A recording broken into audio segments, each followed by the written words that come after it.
శబరిమల అయ్యప్ప ఆలయంలోని బంగారం మాయం కావడం దేశవ్యాప్తంగా సంచలనంగా మారింది. మొత్తం 4.5 కిలోల బంగారం మాయమైంది. అది ఎటుపోయిందో, ఎవరు తస్కరించారో, దాని వెనుక ఎవరున్నారో తెలియని పరిస్థితి.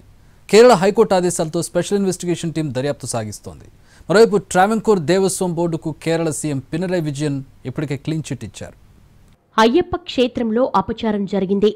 కేరళలోని ప్రసిద్ధ శబరిమల అయ్యప్ప ఆలయానికి చెందిన బంగారం చోరీ అయింది. ఆలయ వ్యవహారాలు నిర్వహించే ట్రావెన్కోర్ దేవస్వం బోర్డుపై బంగారం దొంగతనం, ఆస్తుల దుర్వినియోగం లాంటి సీరియస్ ఆరోపణలు వినిపిస్తున్నాయి. గుడిలోని ద్వారపాలకులు, పీఠాలపై ఉన్న బంగారు పూతను ట్రావెన్కోర్ దేవస్వం బోర్డు అధికారులు రహస్యంగా తీసేశారని శబరిమల ప్రత్యేక కమిషనర్ కేరళ హైకోర్టుకు నివేదించడంతో ఈ రహస్యం వెలుగు చూసింది.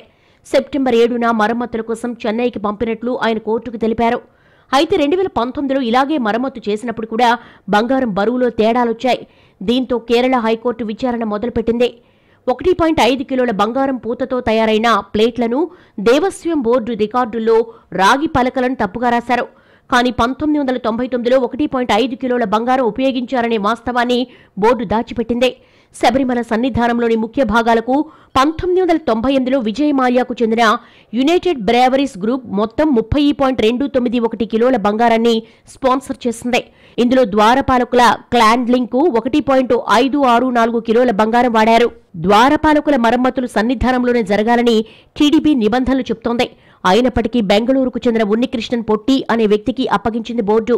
దేవస్థానం బంగారం పూతతో ఉన్న 42.8 కిలోల రాగి తొడుగులను ఆయనకిచ్చింది. చివరకు మెరుగులు దిద్దింది. అప్పగించిన రాగి, బంగారు తొడుగుల బరువు కేవలం 38.25 కిలోలు, అంటే 4.5 కిలోలు తేడా వచ్చింది. తగ్గిందంతా బంగారమేనని అనుమానిస్తున్నారు. శబరిమల ఆలయంలో ద్వారపాలక విగ్రహాల పాదపీఠాలకు, తొడుగులకు వేసిన బంగారు తాపడం మెరుగు తగ్గడంతో దానికి తన సొంత ఖర్చుతో కొత్త తాపడం వేయించేందుకు ఉన్నికృష్ణన్ పొట్టి ముందుకొచ్చాడు. ఆయన గతంలో దేవస్థానంలో ఉద్యోగం చేసినవాడే. మొదట 2019 జులైలో పాదపీఠాలు, తొడుగులను మెరుగుదిద్దే బాధ్యతను ఆయనకు అప్పగించారు. జులై 19న పొట్టి సమక్షంలోనే వాటిని తొలగించారు. తూకం వేయగా 42.8 కిలోలని తేలిందే.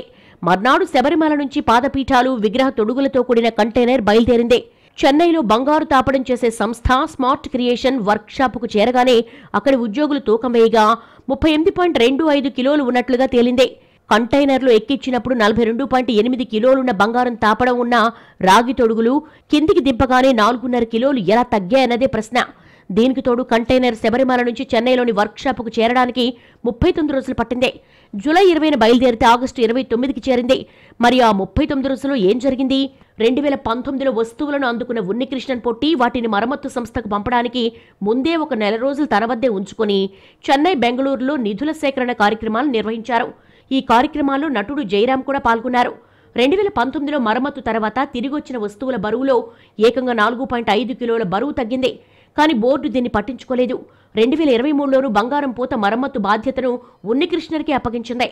ఈ ఆరోపణలు చాలా తీవ్రమైనవిగా గుర్తించిన హైకోర్టు దర్యాప్తు చేయడానికి పోలీసులతో సిట్ ఏర్పాటు చేసింది. అంతేకాకుండా గుడిలోని ఆస్తుల విలువను లెక్కించడానికి ఓ మాజీ న్యాయమూర్తిని కూడా నియమించింది.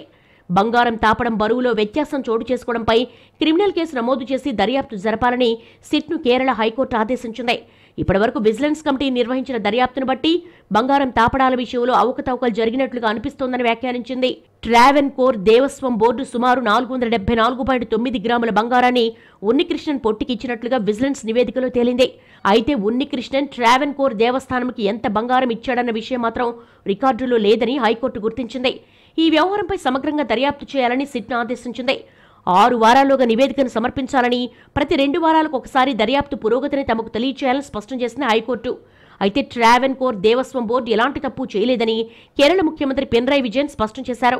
గత నెల 22న పంబ తీరంలో తాము నిర్వహించిన శబరిమల కాంక్లేవ్ను దెబ్బతీయడానికే కొన్ని శక్తులు కుట్ర చేశాయని ఆరోపించారు.